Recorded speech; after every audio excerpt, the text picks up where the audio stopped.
রাজপথে প্রতিবাদের ঢেউ, শহরের সর্বত্র প্রতিবাদ হচ্ছে, মিছিল হচ্ছে আরজিকর কাণ্ডের বিচার চেয়ে। চিকিৎসকরা পথে নেমেছেন, এনআরএস থেকে জরিনা ক্রসিং পর্যন্ত মিছিল। মৌলালী ধর্মতলায় কালো বেলুন উড়িয়ে প্রতিবাদ জানিয়েছেন চিকিৎসকরা। আর ধর্মতলায় চিকিৎসকদের প্রতিবাদ মিছিলে যোগ দিয়েছেন নির্যাতিতার পরিবার।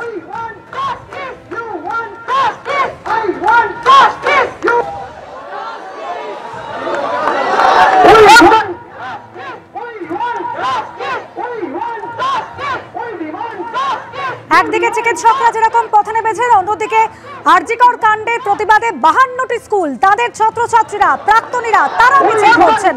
ময়ূক ঠাকুর চক্রবর্তী রয়েছেন আমাদের সঙ্গে। ময়ূক, একদিকে গানের মাধ্যমে তারা প্রতিবাদ জানাচ্ছেন, মানববন্ধনও করেছেন।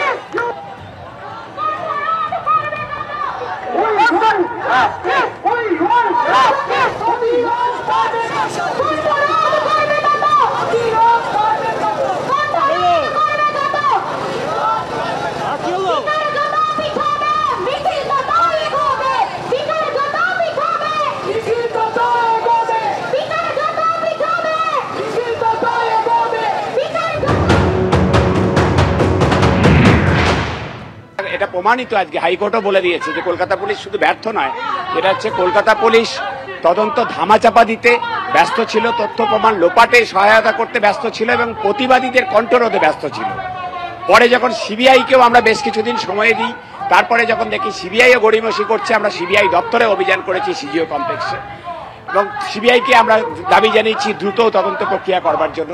সুপ্রিম কোর্টে 5 তারিখ দিন ছিল, আগামীকাল আমরা 4 দিন মেনে নিয়েছি প্রধান বিচারপতির অসুস্থতাজনিত কারণ। ঠিক আছে, কাল থেকে আশা করব সুপ্রিম কোর্ট, যেহেতু এই ঘটনাটা বিরলতম ঘটনা এবং এই ঘটনার সঙ্গে দীর্ঘ একটা অপরাধ চক্র জড়িয়ে আছে, এটি ইতিমধ্যেই জনমানসে প্রতিষ্ঠিত, ফলে এটার বিচারের জন্য ধারাবাহিক, যেমন ভাবে আমরা জেসিকা লালের প্রচারে দেখেছিলাম যে ফাস্ট ট্র্যাক কোর্ট টানা 25 দিন ধরে শুনানি করেছিল, সুপ্রিম কোর্ট এই বিরলতম ঘটনার বিচারে সেই রকম একটা অভূতপূর্ব কিছু ব্যবস্থা নেবে যা আগে কখনো হয়নি, সেটা আমাদের আশা।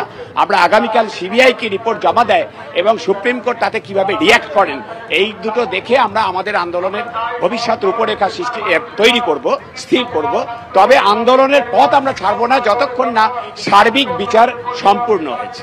আমরা একটাও জল্পনা কল্পনার ভিত্তিতে কোনো অভিযোগ আনিনি। আমরা যে প্রশ্নগুলো তুলছিলাম তথ্য প্রমাণের ভিত্তিতে, যে দাবিগুলো তুলছিলাম তাও আমাদের হাতে আসা তথ্য প্রমাণের দাবিতে, এবং পুলিশ চেষ্টা করছিল আমাদেরকে তাদের তথ্য অপরাধ ধামাচাপা দেওয়ার জন্য, আমাদেরকে মিথ্যেবাদী প্রমাণের, কিন্তু নিজেরাই মিথ্যেবাদী প্রমাণ হয়ে গেছে।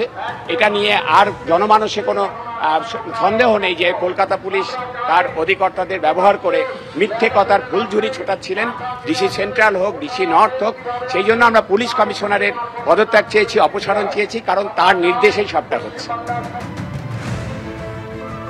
চিকিৎসকরা সরব হয়েছেন 52টি স্কুলের পড়ুয়া এবং প্রাক্তনীরা। ময়ূক ঠাকুর চক্রবর্তী রয়েছেন আমাদের সঙ্গে। ময়ূক, গড়িয়াহাট থেকে এই মিছিল শুরু হয়েছিল মানববন্ধন করে, কোথায় রয়েছে এই মিছিল? দেখো, এই মুহূর্তে আমরা রয়েছি দেশপ্রিয় পার্ক এবং ল্যান্সডাউনের ঠিক ক্রসিং এ। ছবি এই মুহূর্তে এখানে দেখাচ্ছি যে প্রায় 1.5 ঘন্টা হয়ে গেছে মিছিল এগোচ্ছে, কোথাও মিছিল দাঁড়াচ্ছে, স্লোগান শাউটিং চলছে, গান চলছে, আর চিকিৎসকরা জয়েন করছে, বিভিন্ন স্কুলের যারা প্রাক্তনী তারাও জয়েন করছে। এইভাবে কিন্তু মিছিল ক্রমশই দীর্ঘ হচ্ছে এবং সরাসরি যে ছবি আমরা এই মুহূর্তে দেখাচ্ছি, প্রচুর ছাত্রছাত্রী বিভিন্ন স্কুলের তারা কিন্তু এসেছে, ক্রমাগত স্লোগান শাউটিং চলছে। দক্ষিণ কলকাতার বিভিন্ন স্কুল, যেমন জগবন্ধু ইনস্টিটিউশন রয়েছে, যাদবপুর বিদ্যাপীঠ রয়েছে, কমলা গার্লস রয়েছে, বিনোদিনী গার্লস রয়েছে, বালিগঞ্জ গভর্নমেন্ট রয়েছে, পাঠভবন রয়েছে, এরকমই দক্ষিণ কলকাতা প্রায় 52টা স্কুল। সেখানকার যারা প্রাক্তনী এবং এই প্রাক্তনীদের মধ্যে কোনো বয়সের সীমা নেই। 1965, 1970 সালে যারা পাস আউট, যারা এখন অনেকে অসুস্থ, কিন্তু তার সত্ত্বেও তারা এই আরজি করের জন্য বিচারের দাবিতে তারা রাস্তায় নেমেছেন এবং ক্রমাগত স্লোগান শাউটিং তারা করে যাচ্ছেন যে জাস্টিস ফর আরজি কর, প্রাক্তনীদের একটাই স্বর। এইভাবেই কিন্তু রাসবিহারী এভিনিউ এই আওয়াজে মুখরিত হয়ে গেছে। সরাসরি সেই ছবি আমরা দেখাচ্ছি, হাজার হাজার মানুষ এই মুহূর্তে রাসবিহারী এভিনিউতে, এবং যে যানজট তৈরি হয়েছিল মাঝে, সেখানেও চোখে পড়ার মতো দৃশ্য ছিল। বাস থেকে নেমে সঙ্গে থাকো।